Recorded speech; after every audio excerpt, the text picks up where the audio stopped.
Trust boundary, drawing the lines your systems depend on, security protocols, cloud infrastructure, and the AI working behind your tools, drawn out step by step until they click. Today on Trust Boundary, what actually happens when you ask Copilot a question? The round trip your prompt makes before a single word comes back. Here's the part most people don't know. Your prompt does not go straight to the model. 4 players again? You typing in Word or Teams, the Copilot orchestrator which runs the show, Microsoft Graph and the semantic index holding your mail, files, and chats, and a large language model hosted in Azure.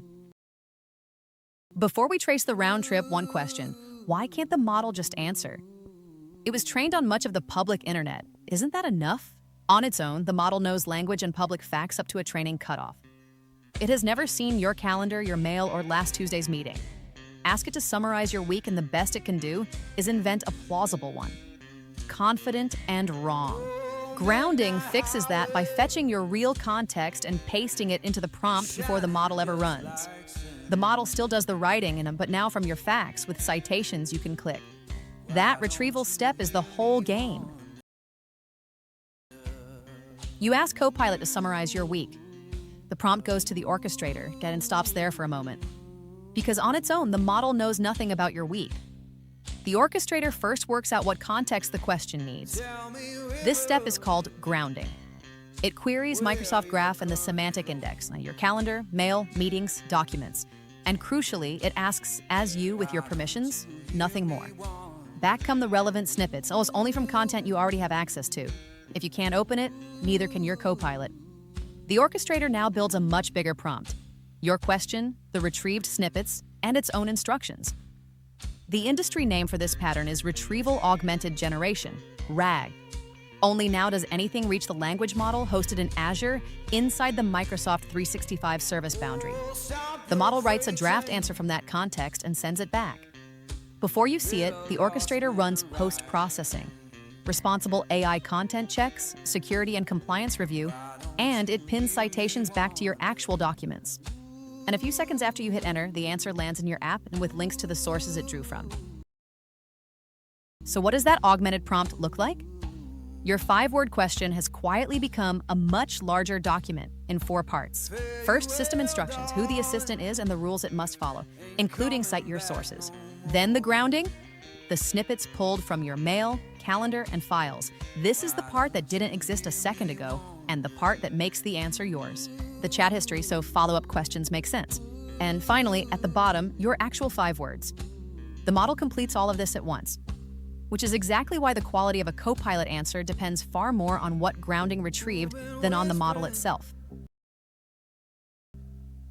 Here's the failure mode that keeps admins up at night. And notice there's no hacker in this diagram. Just permissions doing exactly what they were set to do. Somewhere in the tenant, a spreadsheet of salaries was shared with everyone in the org. A careless click years ago that no one ever noticed. Buried 1,000 folders deep. Now an ordinary curious employee simply asks Copilot a question they'd never have known how to dig for. Copilot grounds the question as that employee, with exactly their permissions, nothing more. But because the file was shared with everyone, the employee does technically have access. So the index considers it fair game. The numbers flow into the prompt as grounding, and Copilot hands back a tidy, cited summary of who earns what. It didn't break a single rule. It surfaced in seconds access that was wrong all along. This is the whole lesson of the episode. Copilot doesn't break your permissions, it exercises them at a speed and scale no human browsing ever could. Which means Copilot readiness is really permission readiness. Fix the oversharing first.